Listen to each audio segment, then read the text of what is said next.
Watching a working woman. As always, she wakes up just before the alarm goes off.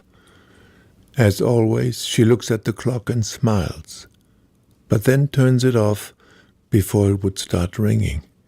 She doesn't want her child to wake up, not yet. As always, she gets up in the dark and walks into the bathroom. As always, she closes the door first before she turns on the light. As always, she quickly looks into the mirror. Yes, that's her. 40 years old, mother of one, single, working. Would others see a difference from last week, last month, last year? She never does. To herself, she's always the same, sometimes more tired. That's all. As always, she then takes a shower, a progressively hot shower and very cold in the end. She dries her hair. She makes her face, not much, just a bit around the eyes. But she always puts on lipstick. As always, she opens a crack in the blinds, at eye level, to look at the weather. Only then she selects a dress and puts it on. Quite often she takes it off again and chooses another one. As always, she prepares breakfast for her son and for herself just a cup of coffee. She'll have a bite at the office later. Then she kisses her little boy on the forehead and welcomes him into the day. He's 8 now, soon to be 9. They have breakfast together, sitting next to each other, both looking in the same direction, out of the window, over the rooftops, up to the TV tower. As always, he's still in his dreams, but then again, he never remembers any of them. Later, she drops the boy off at school and drives to work. She drives faster now. She's a good driver. As a student, she drove a taxi at night. At work, she seems another person, efficient, cool, calm, and collected, so she thinks. She doesn't socialize much with other employees. Everybody respects her, but nobody really knows her. She likes that. None of her friends do the same legal work she does. The most boring conversations, she thinks, are among peers of the same trade. For lunch, she always has the same corner table in a small Greek restaurant nearby. There's no menu. You just go into the kitchen to see what's cooking. The chef knows her well and loves to tease her. She always leaves the kitchen laughing. And as always, she eats alone. She likes her job. She has worked in this law firm for several years. By now she has her own office and can close the door if she wants to. Most of her co-workers are men. Sometimes a few of them meet on the terrace for a break and she has a cigarette with them. This is strictly a social act. She used to smoke, but not on her own anymore. She would never buy cigarettes or have them at home. When she turns off her computer at the end of the day, she also turns off her mind from all these legal matters. They are no longer part of her. She never brings work home. She likes driving back, lost in her thoughts. She always listens to music for this half hour. Not just any music, mainly piano music, preferably Bach. She likes Glenn Gould.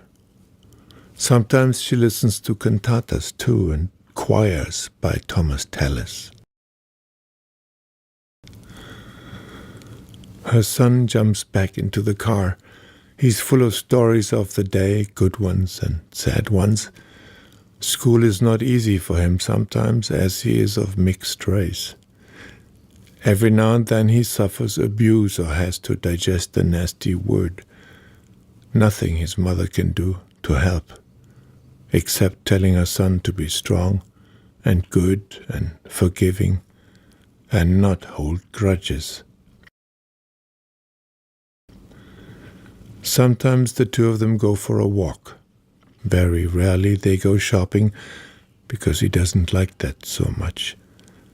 And yes, sometimes she thinks that life with a girl would have been easier. Once a week they see a movie. Just the two of them, often the only people in the cinema on a late afternoon. Which films? They mostly decide because they like a title, like Early Spring, or Good Morning, Billy Elliot, It's a Wonderful Life, or The Wizard of Oz. Her boy gets upset by any form of viciousness, and she has decided to protect her child as long as possible from any of this stuff. He'll find out soon enough, she thinks. If by any chance a movie turns violent or mean against people or animals or just in its language, they both get up in unison without even discussing it and walk out. Phew, and they laugh it off. Then at home her son has to do his homework while she buys groceries or once a week does the washing. She loves staring at the washing machine as if it was a TV set, or watching the remote-controlled vacuum cleaner do its work. They eat dinner together, always with a candle on the table. This is the time of day when they talk together about everything. And sometimes they tell each other jokes. Do you know this one? How does a red elephant fit into the back of a Mini? Then the boy goes to bed and she kisses him good night. She needs to leave a light on and the door half open. And now she has a couple of hours for herself. She sits down and writes letters. She writes with her favorite fountain pen. When she makes a mistake or has second thoughts about a line she wrote, she tears the page apart and starts from scratch. She corresponds regularly with a lot of people. As always, she seals her letters, puts stamps on them, and the next day will make a short stop at a mailbox. Then she goes to bed, but as always reads for another couple of hours. She loves reading, always several books at the same time. There are stacks and stacks of them by her bedside. Philosophy, poetry, but novels too, mostly thrillers or murder mysteries. She likes nothing better than end the day with a few pages by Raymond Chandler, Dashiell Hammett or James McCain, and the fast dialogue of their hard-boiled detectives. Farewell, my lovely, Double Indemnity, Red Harvest. Then she dozes away into the big sleep.